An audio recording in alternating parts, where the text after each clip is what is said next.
معاشرے میں دو طرح کے لوگ ہوتے ہیں، ایک وہ جو مجبور ہے، بھوکوں سے ہے، فاقوں سے ہے، پریشانیوں سے ہے، اذیتوں میں مبتلا ہے، تو قرآن نے ان کو کہا کہ کوئی بات نہیں، زندگی مشکل، تکلیف، اذیت سے گزارو، صبر کرو گے تو اجر ملے گا۔ اور جس کے پاس دولت ہے، جس کے پاس ثروت ہے، اختیار ہے، منصب ہے، عہدہ ہے، اس کو کہا تو گھر کمرے میں بند ہو کے نہ رہ، جا کے معاشرے میں ڈھونڈ کے غریبوں کی مدد کر۔ جس کے پاس ہے اس کو رحم کا درس دیا، جس کے پاس نہیں ہے اس کو صبر کا درس دیا۔ اب مجھے بتاؤ، معاشرہ اگر ایسا ہو جائے گا، جس کو مشکل ہے، تکلیف ہے، وہ اپنی سفید پوشی کا بھرم نہ ٹوٹنے دے، وہ کہے کہ میں اپنی سفید پوشی کو داغ نہیں لگنے دوں گا، جیسے تیسے گزارا کر دوں گا۔ اور جس کو اللہ نے ثروت سے نوازا ہے، وہ کہے کہ میں اپنے ماتحت اور اپنے دوستوں، اپنے ہمسایوں، اپنے عزیزوں، رشتہ داروں، اپنے اطراف میں بسنے والوں لوگوں کی ضرورت کو پورا کروں۔ تو مجھے بتائیے کہ کوئی معاشرے کے اندر پریشانی رہ سکتی ہے؟ ایک گلی کے اندر 10 گھر رہتے ہیں، فرض کرو اس کے اندر 2 یا 3 گھر غریب ہوں گے، 4-5 گھر جو ہیں متوسط ہوں گے، جو اپنا کماتے ہیں، ضرورت کو پورا کرتے ہیں، 2-3 گھر جو ہے وہ امیر ہوتے ہیں۔ ایک گلی کے اندر 2 گھر امیر، 2 گھر غریب، 6 گھر متوسط۔ متوسط بھی اگر کریں تو اچھی بات ہے، اور اگر وہ گلی میں 2 غریب آدمی جو ہیں ان کی مدد 2 امیر کر دیں، ان کو اپنی فیملی کا حصہ مان لیں، تو اس گلی کے مسائل ختم ہو گئے کہ نہیں ہوئے؟ ان کی بیٹیوں کے رشتے قبول کر لیں، مسائل ختم ہوئے کہ نہ ہوئے؟ اس طرح گلی گلی، بستی بستی، صبر کرنے والے صبر کر کے دکھائیں۔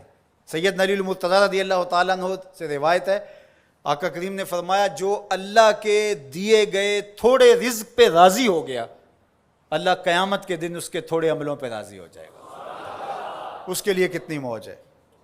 دنیا میں تو تکلیفیں صحیح، دنیا میں تو اذیتیں صحیح، لیکن آخرت میں اس کا صلہ کتنا ہے؟ جو دنیا میں اللہ کے دیے تھوڑے رزق پہ راضی ہو گیا، جس سال میں بھی تھا کہ اللہ میں واہ واہ خوش ہوں تیرے پہ، تو نے مجھے صحیح رکھا ہے، اتنا بھی بڑا کرم ہے کہ تو نے مجھے عطا کیا ہے، سانسیں تو چل رہی ہیں نا، مالک تیرا شکر ہے۔ جو اللہ کے دیے گئے تھوڑے رزق پہ راضی ہو گیا، اللہ قیامت کے دن اس کے تھوڑے عملوں پہ راضی ہو جائے گا۔ اور اس کا معکوس کیا ہے؟ جو اللہ کے دیے گئے زیادہ پہ بھی راضی نہ ہوا، ایک وہ بھی ہیں جو اللہ کے دیے تھوڑے پہ راضی ہو جاتے ہیں، اور ایک وہ بھی ہیں جو اللہ کے دیے زیادہ پہ بھی راضی نہیں ہوتے۔ بعض وقت کسی غریب سے پوچھتے ہیں سناؤ کیسے حال ہے، تو وہ کہتے ہیں اللہ کا شکر ہے۔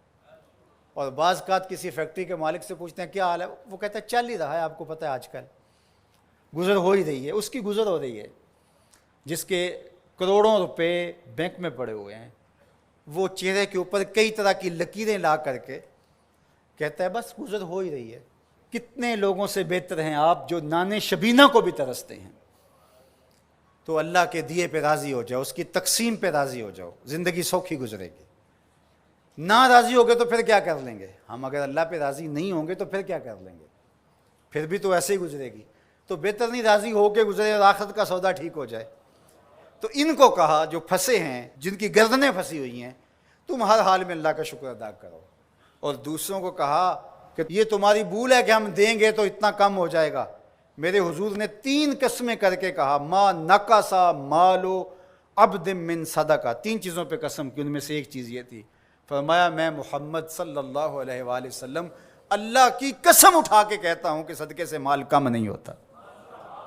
صدقے سے مال کم، صدقے سے مال کم ہوتا تو حضرت ابو بکر صدیق اس دنیا کے سب سے غریب شخص ہوتے، جنہوں نے سارا مال دے دیا۔ حضرت عثمان غنی سب سے غریب ہوتے، حضرت عبد الرحمن ابن عوف سب سے غریب ہوتے، جنہوں نے 30,000 غلام آزاد کیے زندگی میں۔ تو مال خرچ کرنے سے کم نہیں ہوتا، اور یہ بات حضور ویسے بھی فرما دیتے تو کافی تھا، لیکن میرے حضور نے قسم کر کے کہا کہ میں رب کی قسم کر کے کہتا ہوں کہ صدقے سے مال کم نہیں ہوتا۔ اللہ ہم سب کو سورہ البلد کے مضامین پر غور و تأمل کی توفیق